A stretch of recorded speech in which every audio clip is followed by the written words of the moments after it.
Assalamualaikum warahmatullahi wabarakatuh. Perkenalkan, nama saya Andi Tanrinder Nabila dari kelas A Pendidikan Teknologi Pertanian Angkatan 2021. Di sini saya akan menjelaskan tentang resume dari video YouTube. Kualitas sumber daya manusia merupakan peran penting yang menentukan daya saing bangsa, yaitu pemerintah berupaya untuk meningkatkan kualitas SDM. Salah satunya adalah dengan membangun sebuah sistem komunikasi nasional dengan dikeluarkannya Peraturan Presiden Nomor 8 Tahun 2012 dan merupakan suatu bukti nyata bahwa pemerintah memiliki komitmen yang cukup di dalam meningkatkan kualitas sumber daya manusia. Dan Indonesia merupakan kerangka kualifikasi kompetensi yang dapat membandingkan menyertakan antara bidang pendidikan dan bidang pelatihan kerja serta pengalaman kerja dalam rangka pemberian pengakuan kompetensi kerja sesuai dengan struktur pekerjaan di berbagai media dan perwujudan Indonesia khususnya terkait dengan sistem pendidikan dan pelatihan nasional yang dimiliki oleh bangsa Indonesia. Kita mengenal pendidikan SMA D1, D2, D3, S1, S2, dan S3 itu kalau kita kualifikasi mulai dari level 1 sampai dengan level 93 dan itu merupakan yang tertinggi di level 9 SMP, SMA, SMK. Dan sementara itu, kalau kita melihat setarakan dengan pendidikan formal, misalnya seseorang yang bekerja di dunia industri masuk sebagai operator, dan kalau misalnya SMK atau SMA, dan kemudian secara berkelanjutan pengalaman itu akan bertambah dan mengakumulasi kemampuannya sampai suatu saat nanti.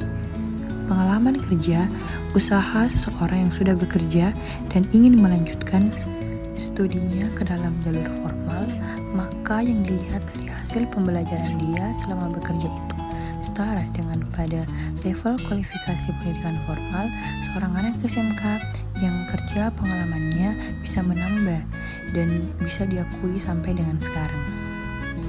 Pendidikan harus bertanggung jawab terhadap lulusan yang dihasilkan, yaitu dengan memiliki cabang pembelajaran seperti yang dijanjikan penyelenggara sudah memenuhi deskripsi kualifikasi lulusan S1 atau level 6 dan juga harus ada mekanisme pengakuan pembelajaran lampau sebagai konsekuensi logis dari implementasi seseorang yang telah memiliki pada posisi tertentu untuk disetarakan dengan pendidikan formal pada level tertentu.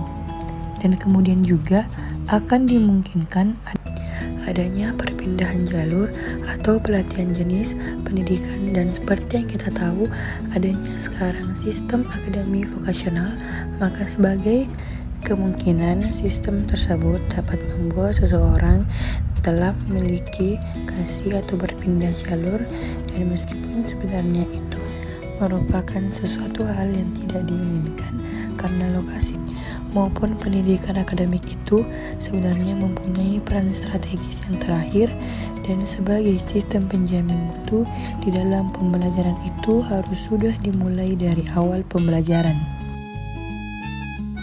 Film KKN yang telah diuraikan tadi terdapat 4 dimensi yang bagaimana digabungkan 4 dimensi dalam sebuah kualifikasi, dan sebenarnya itu tidak harus merupakan penggabungan tapi bisa secara tersendiri-sendiri. Tetapi dengan adanya KKN ini dimungkinkan untuk mengintegrasikan capaian pembelajaran yang diperoleh oleh seseorang baik dari pendidikan bergelar pendidikan formal, kemudian dari pendidikan non formal, atau kemudian dari pembelajaran ataupun kelakuan yang diperolehnya melalui sertifikat-sertifikat tertentu. Dan itu bisa diakumulasikan. 1. Misalnya seseorang berarti level pada bidang pendidikan tertentu, kemudian setelah dia bekerja dan mempunyai pembelajaran capaian, pembelajaran yang kalau disetarakan itu mungkin bisa meningkat satu level setara dengan pendidikan formal atau profesi yang bisa dimungkinkan dengan proses penggabungan. Baik, itulah tadi penjelasan dari saya tentang resume video YouTube. Semoga bermanfaat. Lebih dan kurangnya mohon dimaafkan. Wabillahi taufiq wal hidayah. Wassalamualaikum warahmatullahi wabarakatuh.